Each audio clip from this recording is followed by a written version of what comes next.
नमस्कार, आप देख रहे हैं प्रॉपर्टी प्लस। मैं हूं दीपक यादव। 2019 के बाद से फॉरेन इन्वेस्टमेंट 6 गुना बढ़ा है। अल्टरनेटिव असेट्स में संस्थागत निवेशकों ने 5 साल में $2 अरब से अधिक का निवेश किया है।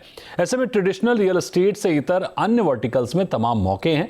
जाहिर तौर पर चुनौतियां भी होंगी, लेकिन इस बीच को लिविंग को लेकर एक बार फिर काफी चर्चाएं हैं। कोविड से पहले तो कई बड़ी कंपनियों का फोकस इस ओर दिख रहा था, लेकिन अब स्थिति क्या है? हालांकि कॉलियर्स की एक रिपोर्ट में फिलहाल को लिविंग में ऑर्गेनाइज्ड प्लेयर्स की मार्केट वैल्यू करीब 2,500 करोड़ के आसपास बताई जा रही है। 50 से अधिक ऑपरेटर्स हैं, 7 से 9% का यील्ड है। साथ ही स्पेसिफिक इस सेगमेंट में $900 मिलियन से अधिक का निजी निवेश है। अब जब कोरोना का असर लगभग पूरी तरह से समाप्त हो चुका है, तो भारत में को लिविंग में क्या स्थिति बन रही है, बिजनेस में क्या बदलाव हुए हैं, नया ट्रेंड क्या है, समझने की कोशिश करेंगे। हमारे साथ कई गेस्ट हैं, उनसे आपका परिचय कराते हैं। हमारे साथ हैं Vimal Nadar, senior director and head of research Colliers India. Sunny Garg हैं हमारे साथ, को फाउंडर एंड सीईओ क्रिप प्रॉपर्टी सॉल्यूशन। और हमारे साथ अभिषेक त्रिपाठी हैं, को फाउंडर सेटल। तो बहुत स्वागत करेंगे आपका विमल, सनी और अभिषेक। विमल, मेरा सबसे पहला सवाल आपसे होगा, इन्वेस्टमेंट को लेकर कैसा मूड माहौल है? क्योंकि पैरेलली हमने देखा कि दूसरे वर्टिकल्स भी हैं रियल एस्टेट के, मसलन फ्रैक्शनल ओनरशिप है, उसको अधिक तवज्जो भी मिल रही है, वेयर हाउसिंग भी अधिक डिमांड में दिख रहा है। ऐसे में को लिविंग कुल निवेश का कितना प्रतिशत हिस्सा खींच पा रहा है?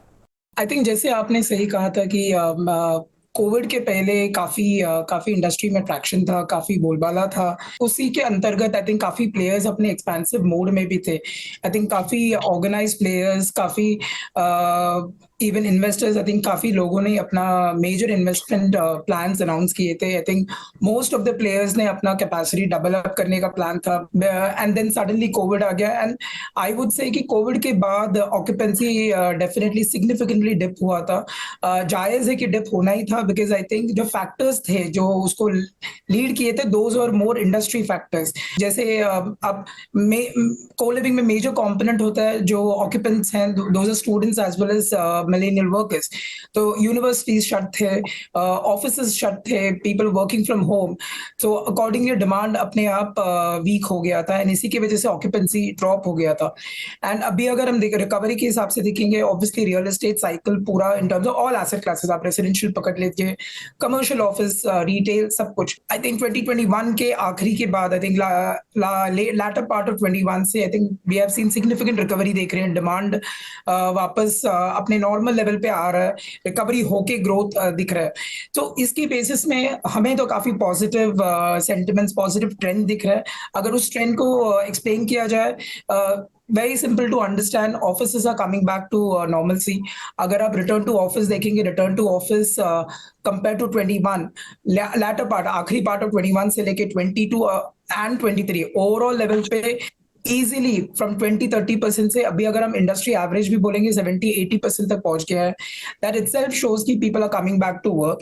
अभी इसमें भी एक फिनोमिनन है कि काफी सारे लोग अपने सिटीज में भी हैं और काफी सारे लोग बैक टू टियर 1 सिटीज हैं जहां पे डिमांड सबसे ज्यादा स्ट्रॉन्ग है। सो ये एक मेजर फैक्टर है अबाउट रिटर्न टू वर्क। और जो रिवर्स माइग्रेशन हुआ था उसमें से काफी लोग वापस आ गए हैं, तो इसीलिए automatically they will go back and they will need spaces. So जिसके वजह से को लिविंग स्पेसेस जो क्रिएट किया गया था वो वापस is being occupied, वो एक है। At the same time, student housing अगर हम बात करेंगे, again I think economy is back on its heels, universities are open, students जैसे वर्क फ्रॉम होम था वैसे स्टडी फ्रॉम होम था। आई थिंक काफी सारे रिमोट लेक्चर्स होते थे। I think to a great extent वो भी अभी ऑनलाइन हो चुका है, online in this is live हो चुका है। People are back to the campuses, and again demand from that segment is also back on track. So I think ये दो major factors हैं जिसकी वजह से डिमांड काफी स्ट्रॉन्ग है। अभी क्योंकि कोविड से गुजर चुके हैं players, I think there has been significant learnings. अगर हम बोलेंगे कि सारे प्लेयर्स, आप डेवलपर्स को पकड़ लीजिए, आप ऑपरेटर्स को पकड़ लीजिए, आई थिंक सिग्निफिकेंट लर्निंग रहा है पूरे सेक्टर में। सो अभी जो एक्सपेंशन प्लान्स हैं प्लेयर्स के वो काफी हद तक कॉशियस है। डिमांड को मद्देनजर रखते हुए I think people are planning. A lot of players, organised players जो अगर बात करेंगे, सबने अपना एक्सपेंशन प्लान्स कहा है, लेकिन वो सब डिमांड को रखते हुए रखा है कि डिमांड कितना बढ़ रहा है उसके हिसाब से हम कॉशियसली सप्लाई को इंक्रीज करेंगे। एक मेजर चेंज मेजर चेंज ये है कि इन्वेस्टमेंट मॉडल के हिसाब से आई थिंक बिफोर कोविड काफी हद तक एसेट हेवी मॉडल था, एंड अभी काफी हद तक एसेट लाइट मॉडल पे people are trying to play around so that that risk is intact as well as they are able to achieve a certain level of returns range में है। Specially अगर student housing बात करेंगे तो उसमें people are trying to tie up with universities more and operators, so that's an underwriting model. So इसकी जिसमें से डिमांड एश्योरेंस रहता है। बिल्कुल, यानी बहुत तेजी नहीं दिख रही है इस सेगमेंट में, धीरे धीरे को लिविंग प्लेयर्स आगे बढ़ रहे हैं। सनी, आपसे मेरा सवाल ये होगा कि कोविड से पहले और अब बिजनेस मॉडल कितना बदला है? क्योंकि जाहिर तौर पर कोविड से पहले हम देखते थे काफी चर्चाएं होती थी, लेकिन अब स्थिति बहुत अच्छी नहीं है, मंद गति से बढ़ता हुआ हम देख ही रहे हैं। लेकिन आप एज ए प्लेयर इस सेक्टर को कितना बढ़ते हुए देख रहे हैं? सर, जो एक्चुअली हमारी इंडस्ट्री के साथ हुआ ना, वो ये हुआ कि 2017 से शुरू हुई थी इंडस्ट्री हमारी, मेजरली जो लाइमलाइट में आई थी इंडिया में, कि को लिविंग, स्टूडेंट हाउसिंग, नई कंपनीज आने लग गई, सब कुछ हुआ। और ये 2019 और 2020 के शुरू में पीक किया था, जब हर इन्वेस्टर का इंटरेस्ट था कि को लिविंग करना है, ये करना है, वो सब करना है। और जैसे ही हम लोग पीक पे पहुंचे, कोविड आ गया, और इस बीच में 2 साल में काफी कंपनीज बंद हो गई, काफी लोगों का नुकसान हो गया, काफी बिल्डरों का नुकसान हो गया, जिस वजह से हम लोग वापस से वहीं आ गए जहां से हमने शुरू किया था।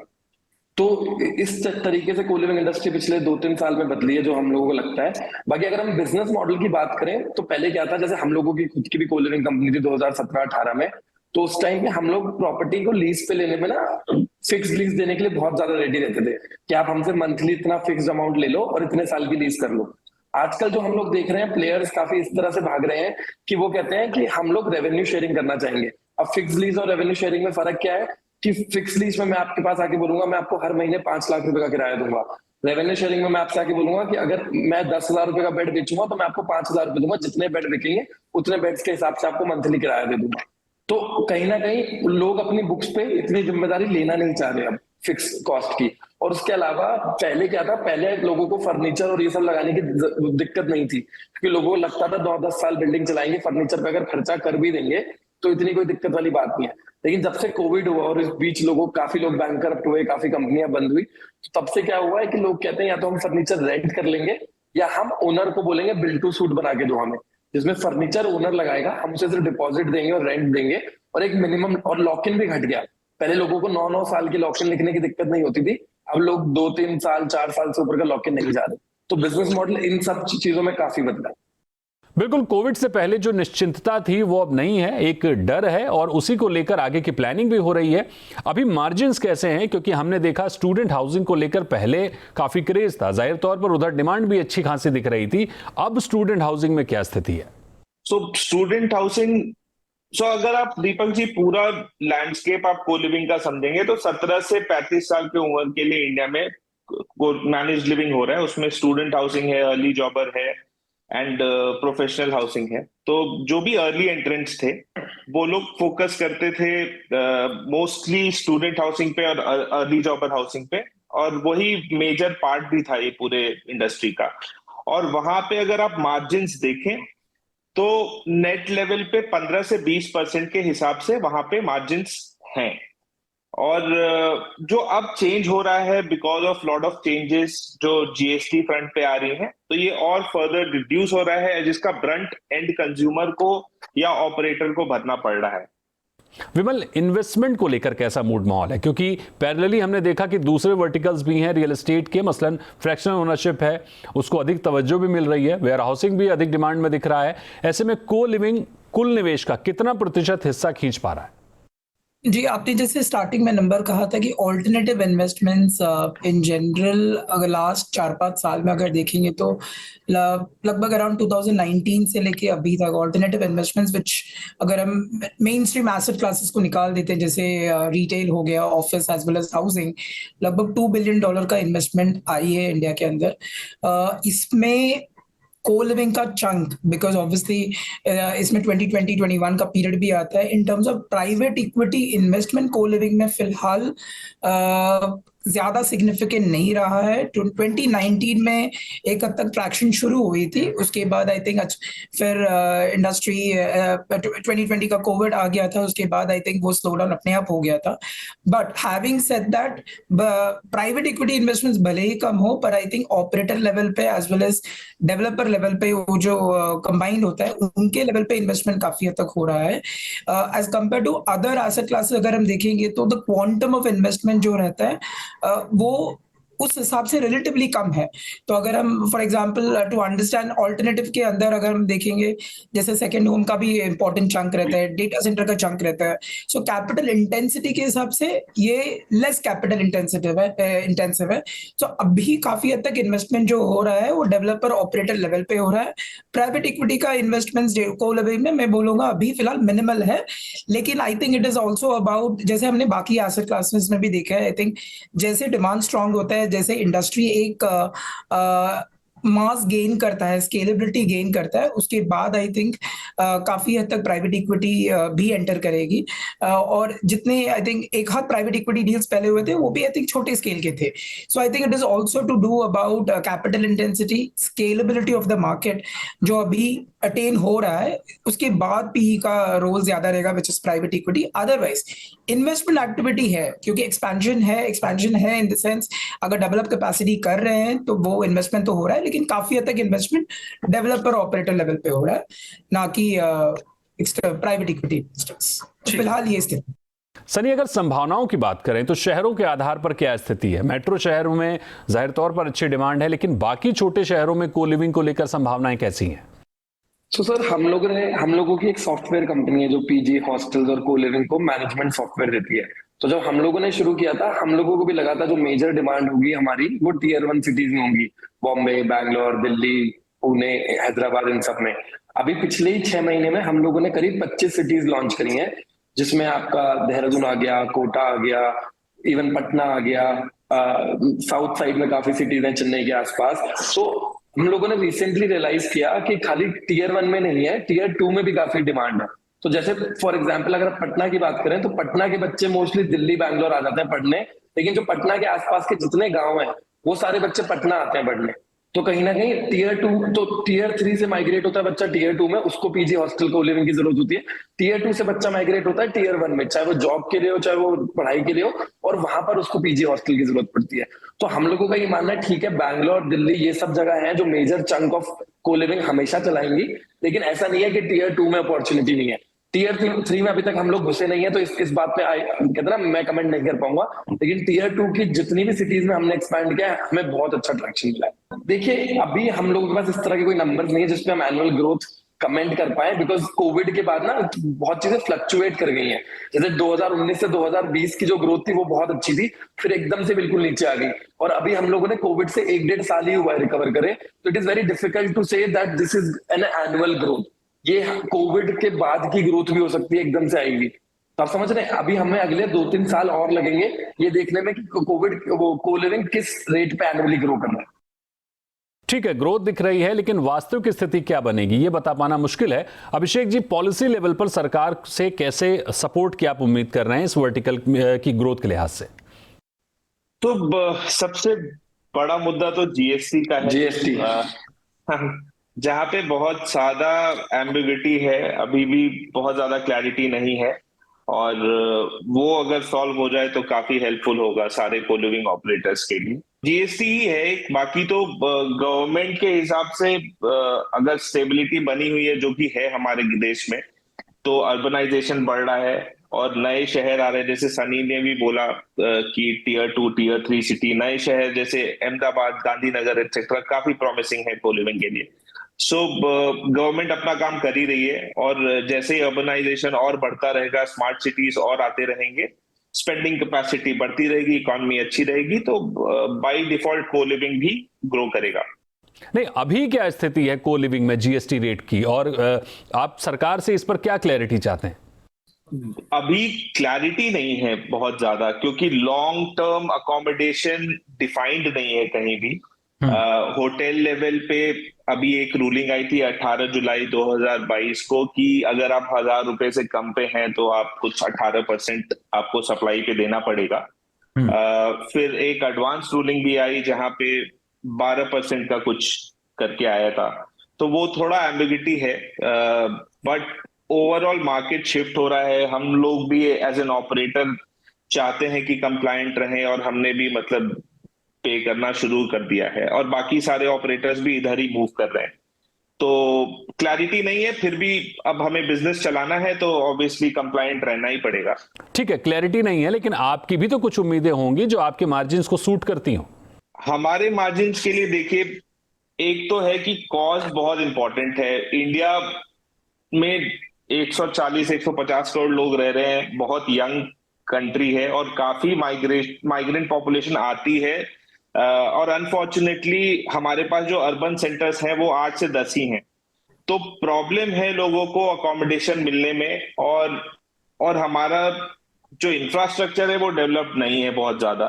तो हम जो कोलिविंग ऑपरेटर्स हैं, हम लोग बिल्डर के साथ जुड़ के एक ऐसा ऑफरिंग बना रहे हैं ताकि जो भी लोग इन शहरों में आ रहे हैं काम के लिए या पढ़ाई करने के लिए, उनको एक अच्छा अकोमोडेशन मिल पाए, और वो देश के लिए वो हेल्प कर पाए, मतलब विकास में भी, राइट।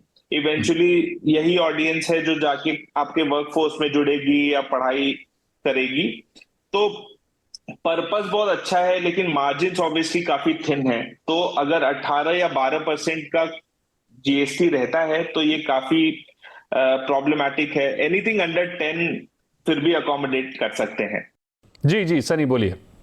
सर, मैं इसमें एक पॉइंट ऐड करना चाहूंगा। जैसे अभिषेक जी ने भी बोला था कि मार्जिन इंडस्ट्री में 15% है ना गुड्स के सिनेरियो, और अगर 15% मार्जिन है और ऑक्यूपेंसी ना कभी भी आप 100% नहीं ले जा सकते, तो ऑक्यूपेंसी ना गुड के सिनेरियो 97-98% रहती है।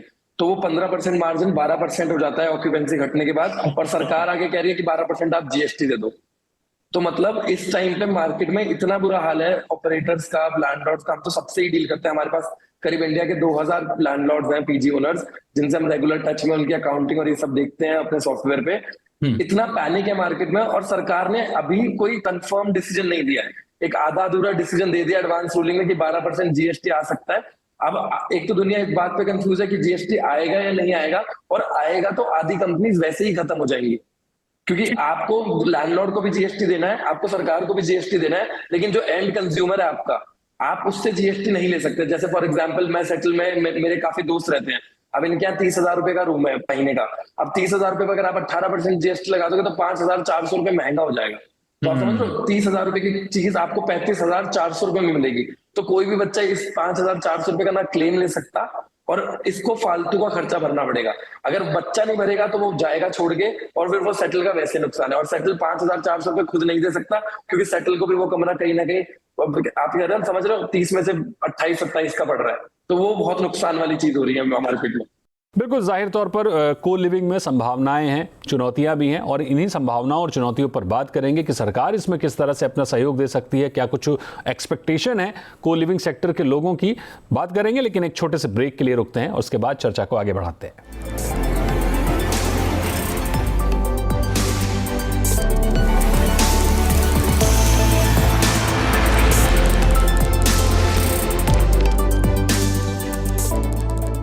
वेलकम बैक, आप देख रहे हैं प्रॉपर्टी प्लस, और आज प्रॉपर्टी प्लस में हम बात कर रहे हैं को लिविंग सेक्टर की। ये एक ऐसा सेक्टर है कि जो कोविड से पहले काफ़ी ज़्यादा चर्चाओं में था, लेकिन कोविड के बाद थोड़ी सी मंद गति से आगे बढ़ रहा है।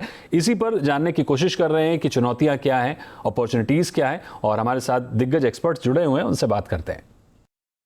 विमल जी, सरकार ने एक स्कीम शुरू की थी मार्च 2022 में, ARHCs यानी अफोर्डेबल रेंटल हाउसिंग कॉम्प्लेक्सेस, जिसके तहत डेवलपर्स को किफायती रेंटल हाउसिंग को विकसित किया जाना था।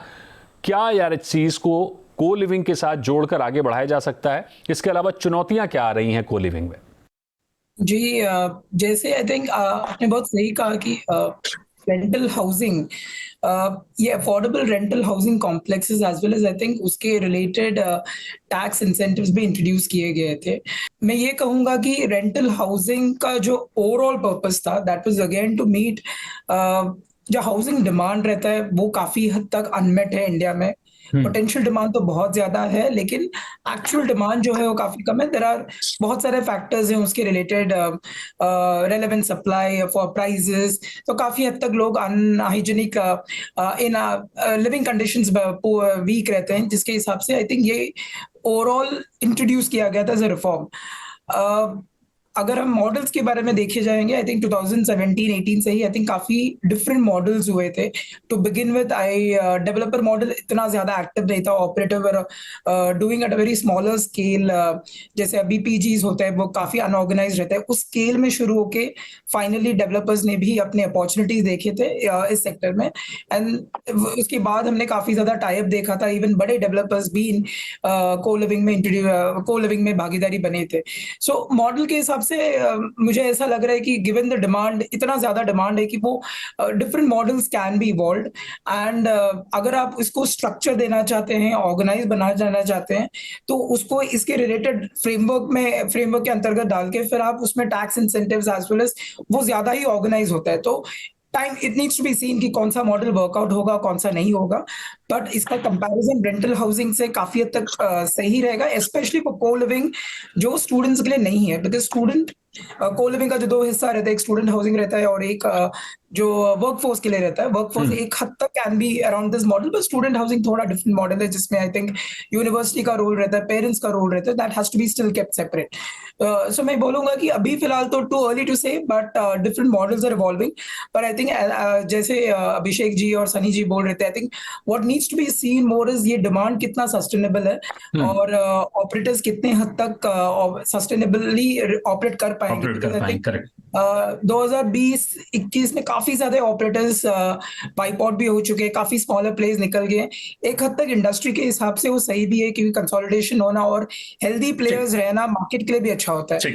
इसी में एक और बात जोड़ेंगे विमल, की जैसे फ्रैक्शनल ओनरशिप को हम देख रहे हैं कि सेबी ने एमएसएमई रीट के तहत रेगुलेट करने की बात कही है, लेकिन को लिविंग में कोई मजबूत रेगुलेशन नहीं है। तो क्या को लिविंग को रेगुलेट किया जाए तो फॉरेन इन्वेस्टमेंट इसमें बढ़ेगा?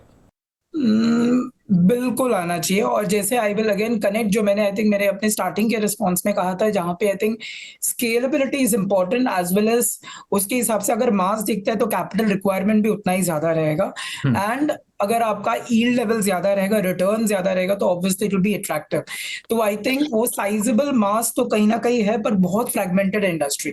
तो अगर एक ऑर्गेनाइज्ड इन्वेस्टर एंटर करना चाहे तो वो रिटर्न्स भी देखेगा, वो उस सेक्टर का रेगुलेटरी फ्रेमवर्क देखेगा, जो आपने सही कहा कि एक्चुअली काफी वीक है।